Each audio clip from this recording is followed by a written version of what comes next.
नमस्कार दोस्तों, स्वागत है आप सभी का हमारे चैनल पर। अभी तक की सारी बड़ी और जरूरी खबरें हम आपके लिए लेकर आए, तो चलेंगे एक एक बड़ी खबर की ओर। लेकिन उससे पहले अगर आप मानते हैं कि मोदी है तो हर चीज मुमकिन है, तो अभी कर दीजिए इस वीडियो को लाइक, चैनल को कर दीजिए सब्सक्राइब, बेल आइकॉन दबाइए, साथ ही कमेंट बॉक्स में लिख दीजिएगा जय हिंद। तो चलते पहली बड़ी खबर की ओर, जहाँ पर आपको बताएंगे कि ट्रंप की जवाबी कार्रवाई से घबराया चीन, तुरंत ये फैसला लेने पर हुआ मजबूर। बताएंगे दोस्तों किस फैसले लेने पर मजबूर हुआ चाइना। साथ ही आपको बताएंगे जहां पर लद्दाख में तनातनी के बीच भारत और चीन में बनी सहमति, मोदी शी के मंत्र पर शांति से सुलझाएंगे विवाद। जी हां दोस्तों, बताएंगे पूरी खबर। साथ ही आपको बताएंगे जहां पर भारत और चीन के बीच क्या और विवाद बढ़ेगा या खत्म होगा। बताएंगे दोस्तों, आज कमांडरों की बैठक होगी। जी हां दोस्तों, साथ ही आपको हर तरह के स्कीम, हर तरह की योजनाएं आपके लिए लेकर आए दोस्तों। तो बने रहिएगा वीडियो के लास्ट तक, और इस वीडियो को अभी अपने भाई बंधुओं में व्हाट्सएप, फेसबुक पर शेयर जरूर कर दीजिएगा। तो चलते पहली बड़ी खबर की ओर, जहां पर आपको बता दें कि ट्रंप की कार्रवाई से घबराया चीन, तुरंत ये फैसला लेने पर हुआ मजबूर। जी हां दोस्तों, बता दें आपको, अमेरिकी राष्ट्रपति डोनाल्ड ट्रंप के प्रशासन द्वारा अमेरिका में चीनी विमानों को उड़ान नहीं भरने देने की धमकी के बाद चीन अब अमेरिकी उड़ानों पर प्रतिबंधों से पीछे हट गया है। चीन ने गुरुवार को अमेरिकी विमानन कंपनियों को देश के लिए सीमित उड़ानें संचालित करने की अनुमति देने के फैसले की घोषणा की। इससे पहले वॉशिंगटन ने कहा था कि वो चीनी एयरलाइनों को 16 जून से अमेरिका में उड़ान भरने से रोक देगा। जी हां दोस्तों,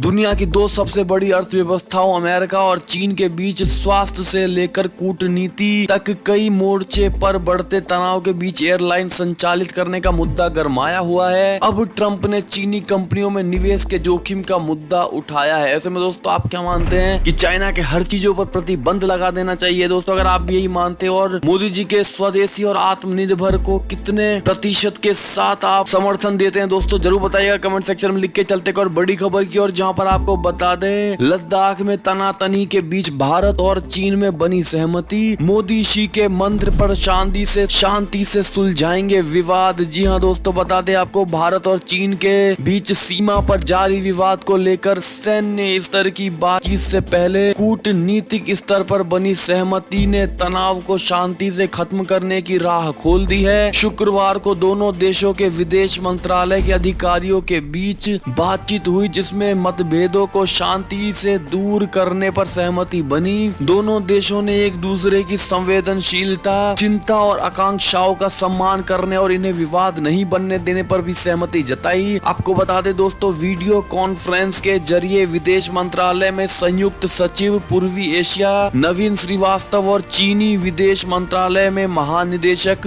वू जियान घाओ के बीच बातचीत हुई। एक महीने से अधिक समय से चल रहे गतिरोध में पहली बार दोनों देशों में इस स्तर पर बातचीत हुई है, और अब माना जा रहा है कि सैन्य स्तर की बातचीत में कुछ ठोस रास्ता निकल सकता है। ऐसे में दोस्तों, आप क्या चाहते हैं कि चाइना और भारत के साथ विवाद खत्म हो जाए दोस्तों, या फिर भारत को अपना रंग दिखाना चाहिए? अपनी राय जरूर दीजिएगा दोस्तों। चलते और बड़ी खबर की ओर, जहां पर आपको बता दें, डोनाल्ड ट्रंप ने पूछा कि वुहान को छोड़कर चीन के दूसरे शहरों में कोरोना वायरस क्यों नहीं फैला। जी हां दोस्तों, बता दें आपको, अमेरिकी राष्ट्रपति डोनाल्ड ट्रंप ने एक बार फिर कोरोना वायरस को लेकर चीन पर हमला बोला है, और इस वायरस को उसके द्वारा दिया गया सबसे बुरा उपहार बताया है। इसके साथ ही उन्होंने इस बात पर भी सवाल खड़े किए कि चीन के अन्य हिस्सों में ये वायरस क्यों नहीं फैला। ट्रंप ने कहा, कोरोना वायरस चीन की तरफ से दुनिया को दिया गया सबसे बुरा उपहार है। ये सही नहीं है। जहां से इस बीमारी का जन्म हुआ, चीन को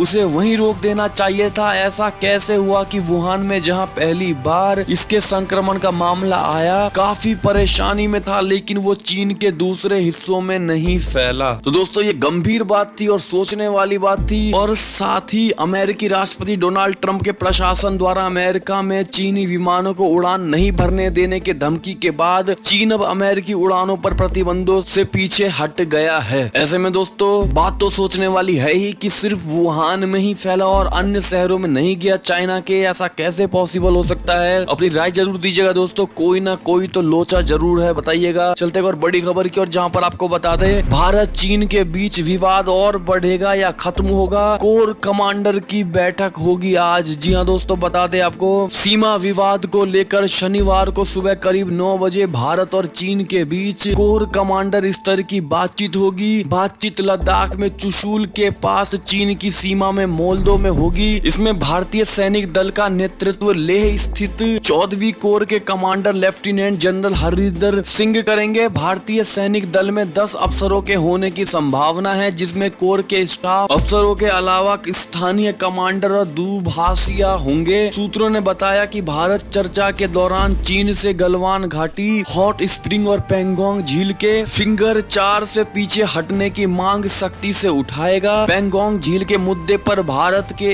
1 इंच भी झुकने के लिए तैयार नहीं है। ऐसे में दोस्तों, अगर आप मानते हैं कि इस पूरे बैठक में भारत को 1 भी इंच पीछे नहीं हटना है दोस्तों, तो आप कमेंट सेक्शन में जरूर लिखकर बताइएगा। चलते और बड़ी खबर की, और जहां पर आपको बता दें, ट्रंप की जवाबी कार्रवाई की धमकी के बाद बैकफुट पर चीन, अमेरिकी उड़ान पर प्रतिबंध से पीछे हटा। जी हाँ दोस्तों, जैसा कि हमने आपको पहले न्यूज में बताया था। चलते और बड़ी खबर की, और जहां पर आपको बता दें कि अमेरिका से फिर एक और खबर आ रही है कोरोना वैक्सीन को लेकर। बोले राष्ट्रपति ट्रंप जल्द दे सकते हैं अच्छी खबर। जी हाँ दोस्तों, बता दें आपको, वैश्विक महामारी कोरोना वायरस से सबसे ज्यादा प्रभावित देश अमेरिका के राष्ट्रपति डोनाल्ड ट्रंप ने कहा है कि वो इस बेहद संक्रामक जानलेवा बीमारी की वैक्सीन को लेकर जल्द ही बड़ी अच्छी खबर दे सकते हैं। समाचार एजेंसी ANI के मुताबिक ट्रंप ने कहा, हमने परसों यानी गुरुवार को वैक्सीन को लेकर एक बैठक की थी। इसमें हम बहुत अच्छा कर रहे हैं। हम जल्द ही कोई अच्छी खबर दे सकते हैं। वैक्सीन को विकसित करने को लेकर उम्मीद से बेहतर प्रगति हुई है। अगर दोस्तों आप भी चाहते हैं कि जल्द से जल्द वैक्सीन बने और जल्द से ये बीमारी दुनिया से चला जाए दोस्तों, तो कमेंट सेक्शन में जरूर लिखकर बताइएगा। चलते और बड़ी खबर की, और जहां पर आपको बता दें, लद्दाख से खबर आ रही है। LAC के पास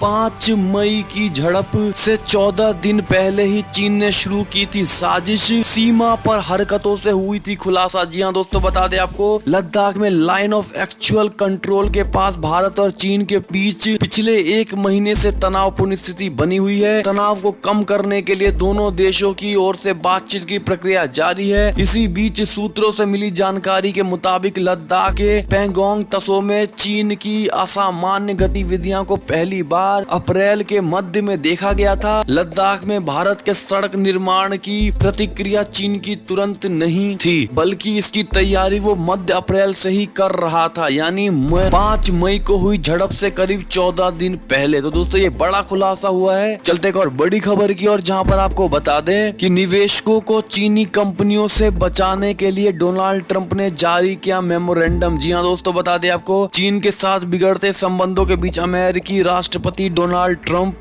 ने अमेरिकी निवेशकों को चीनी कंपनियों से बचाने के लिए एक मेमोरेंडम जारी किया है। इसमें उन्होंने कहा है कि सुरक्षा उपायों का पालन किए बिना अमेरिकी पूंजी बाजारों से लाभ कमाना चीन के लिए गलत और खतरनाक होगा। विदेश मंत्री माइक पोम्पियो राष्ट्रीय सुरक्षा नेतृत्व के अन्य शीर्ष सदस्यों को जारी इस मेमोरेंडम में राष्ट्रपति ने कहा, दशकों से चीनी कंपनियों ने अमेरिकी वित्तीय बाजारों का लाभ उठाया है और उनके द्वारा अमेरिकी में जुटाई गई पूंजी से चीन को आर्थिक विकास में योगदान मिलता रहा है। उन्होंने आगे कहा कि जबकि चीन अमेरिकी बाजारों से लाभ प्राप्त करता है, वहां की सरकार चीनी कंपनियों और चीन में बड़े पैमाने पर संचालन करने वाली कंपनियों को निवेशकों की सुरक्षा के लिए निर्मित नियमों के पालन से रोकती है, जो अमेरिकी स्टॉक एक्सचेंजों में सूचीबद्ध सभी कंपनियों पर लागू होती है। आपको बता दें, राष्ट्रपति ट्रंप का कहना है कि अमेरिकी पारदर्शिता कानूनों को विफल करने के लिए चीन की इस तरह की कार्यवाही निवेशकों के लिए गंभीर खतरा है। लिहाजा अब समय आ गया है कि कुछ कड़े कदम उठाया जाए ताकि अमेरिकी निवेशकों हितों को सुरक्षित किया जा सके। अगर आप भी मानते हैं दोस्तों कि कदम उठाना जरूरी है चाइना के खिलाफ, तो अपनी राय जरूर दीजिएगा कमेंट सेक्शन में। चलते और बड़ी खबर की ओर, जहां पर आपको बता दें, भारत में अब इटली से भी अधिक हुए कोरोना मरीज।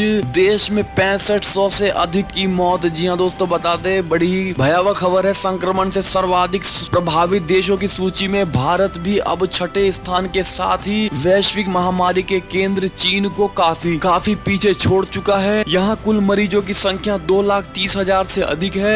अमेरिका की जॉन हॉपकिंस यूनिवर्सिटी के विज्ञान एवं इंजीनियरिंग केंद्र द्वारा संकलित आंकड़ों के मुताबिक शुक्रवार यानी 5 जून रात करीब 10:03 तक भारत में कोरोना के कुल संक्रमितों की तादाद 2,35,540 पहुंच गई है, जबकि इस बीमारी की वजह से देश में अब तक कुल 6,637 लोगों ने अपनी जान गंवाई है। तो दोस्तों ये बड़ी खबर आ रही थी, इसलिए कृपया करके लॉकडाउन का पालन करिए दोस्तों, घर में रहिएगा, बाहर मत निकलिए। आप में से कितने ऐसे लोग हैं दोस्तों जो पूरी तरह से लॉकडाउन का पालन अभी भी कर रहे हैं, वो हमें कमेंट सेक्शन में जरूर लिखकर बताइएगा अपने नाम और अपनी जगह के साथ। चलते और बड़ी खबर की ओर दोस्तों, जहां पर आपको बता दें कि पीएम मोदी के इस कदम से चीन में बेचैनी, भारत को किया आगाह। बता दें दोस्तों, आर्थिक महाशक्ति के दम पर पूरी दुनिया में आक्रामक रूप से विस्तारवादी नीति पर चल रहे चीन के खिलाफ अमेरिका और भारत ही नहीं बल्कि ऑस्ट्रेलिया, जापान समेत तमाम देश लामबंद हो गए हैं। दुनिया में भू राजनीतिक परिदृश्य में बदलाव के ऐसे संकेत दिख रहे हैं जो चीन के सामने चुनौती पेश कर सकते हैं। चीन भी इन संकेतों को समझ रहा है और इसलिए वहां की मीडिया में इसे लेकर चिंता देखने को मिल रही है। चलते और बड़ी खबर की ओर दोस्तों, जहां पर आपको बता दें एयरटेल अपने ग्राहकों को दे रहा है 1000 GB तक एडिशनल डेटा। जी हाँ दोस्तों, बताएंगे कैसे दोस्तों आप पा सकते हैं, लेकिन उससे पहले हमें देखना होगा कि आप में से कितने लोगों के पास एयरटेल की सिम है। वो हमें कमेंट सेक्शन में जरूर लिखकर बताइएगा कि आप लोगों के पास एयरटेल की सिम है। तो हम अगली खबर में आपको बताएंगे दोस्तों कैसे आप लाभ पा सकते हैं। चलते और बड़ी खबर की ओर, जहां पर आपको बता दें भारतीय नेवी के 16 ट्रेनी जवान पाए गए कोरोना पॉजिटिव, मचा हड़कंप। जी हाँ दोस्तों, बता दें आपको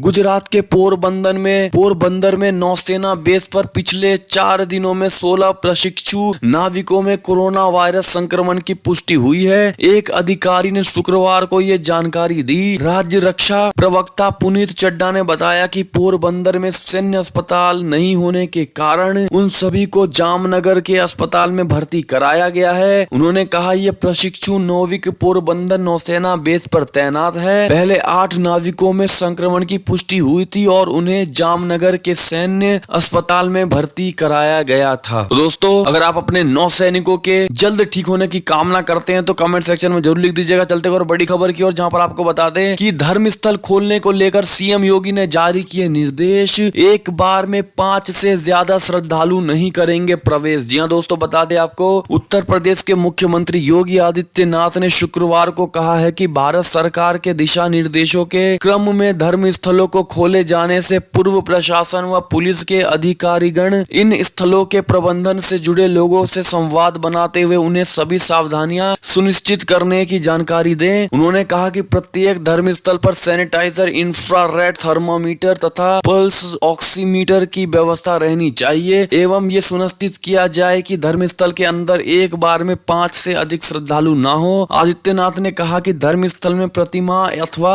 धार्मिक ग्रंथों को कोई भी स्पर्श ना करे। तो दोस्तों, आप में से कितने ऐसे लोग हैं जो योगी जी के इस दिशा निर्देशों का पालन करने वाले हैं, और दोस्तों कितने ऐसे हैं जो धर्म स्थलों पर जरूर जाएंगे, वो हमें कमेंट सेक्शन में लिख के बताइएगा। चलते और बड़ी खबर की ओर, जहां पर आपको बता दें कि टेस्ट मैच में लागू होगा कोरोना का सब्स्टिट्यूट, जल्द मिलेगी आईसीसी की मंजूरी। जी हाँ दोस्तों, टेस्ट क्रिकेट में जल्द कंक्शन की तरह कोरोना सब्स्टिट्यूट का नियम लागू हो सकता है। इस संबंध में England and Wales Cricket Board ECB के प्रस्ताव को जल्द ही इंटरनेशनल क्रिकेट काउंसिल ICC की मंजूरी मिल सकती है। चलते और बड़ी खबर की ओर, जहां पर आपको बता दें कि अनलॉक 1 में राहत, बिहार सरकार ने अब नाइट कर्फ्यू में बस और ऑटो चलाने की दे दी है इजाजत। जी हाँ दोस्तों, बिहार में अब रात कर्फ्यू में भी ऑटो रिक्शा, टैक्सी, प्राइवेट वाहन से यात्री आ जा सकेंगे। चलते और बड़ी खबर की ओर, जहां पर आपको बता दें कि बीजेपी विधायक ने गाजियाबाद के DM को लिखी चिट्ठी, वैशाली और खोड़ा इलाके को खोलने की है मांग। जी हाँ दोस्तों, बता दें आपको दिल्ली NCR के गाजियाबाद के साहिबाबाद से बीजेपी के विधायक सुनील शर्मा ने गाजियाबाद के DM को चिट्ठी लिखी है। उन्होंने वैशाली और खोड़ा कॉलोनी जैसे पूरे इलाके को सील करने के फैसले को गलत बताया है और इनको जल्द खोलने की मांग की है। विधायक ने लिखा है कि मेरी विधानसभा क्षेत्र के खोड़ा, वैशाली, जयपुरिया इनक्लेव, झंडापुर आदि क्षेत्र ऐसे हैं जो पूर्ण रूप से आपने सील किए हैं, जिनमें लगभग 8 से 10 लाख की आबादी रहती है। इतने लंबे लॉकडाउन के बाद इतनी बड़ी आबादी को सील करके रखना उचित नहीं है। तो दोस्तों, आप में से कितने ऐसे लोग हैं जो गाजियाबाद में खोड़ा कॉलोनी, वैशाली जैसे लोकेशन पर रहते हैं, वो हमें कमेंट सेक्शन में जरूर लिखकर बताइएगा कि आप यहाँ से हैं। चलते और बड़ी खबर की ओर दोस्तों, जहाँ पर आपको बता दें कि राष्ट्रपति रामनाथ कोविंद ने आवश्यक वस्तु कानून में संशोधन को दे दी है मंजूरी। जी हाँ दोस्तों, राष्ट्रपति रामनाथ कोविंद ने आवश्यक वस्तु अध्यादेश अधिनियम 2020 को अनुमति दे दी है। बता दें कि हाल ही में हुई केंद्रीय कैबिनेट की बैठक में इस कानून में संशोधन को अनुमति दी गई थी और किसानों को लाभ पहुंचाने के उद्देश्य से कई कृषि उत्पादों को इस कानून के दायरे से बाहर कर दिया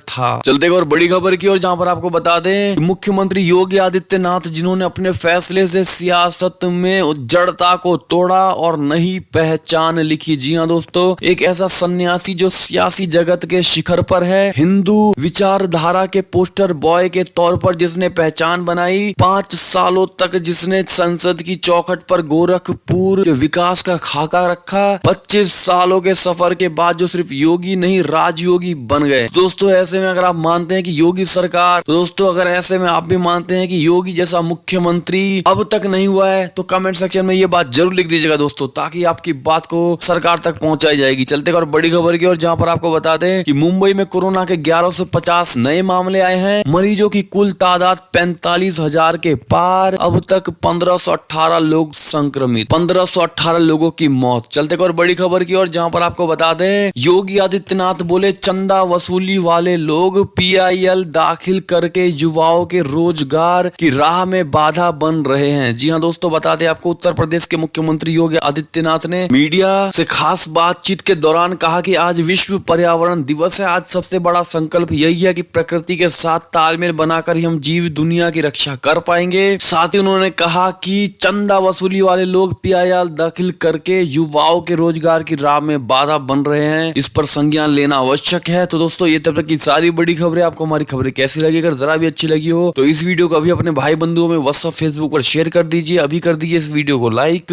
चैनल को कर दीजिए सब्सक्राइब, बेल आइकॉन दबाइए, साथ ही कमेंट बॉक्स में लिख दीजिएगा जय हिंद जय भारत। तो मिलते हैं आपसे अगली बड़ी खबर में, तब तक के लिए अपना ख्याल रखिएगा, घर में रहिएगा, लॉकडाउन का पालन करिएगा दोस्तों, और हो सके तो कम से कम 2 असहाय और गरीब लोगों को भोजन अवश्य करा दीजिएगा। धन्यवाद।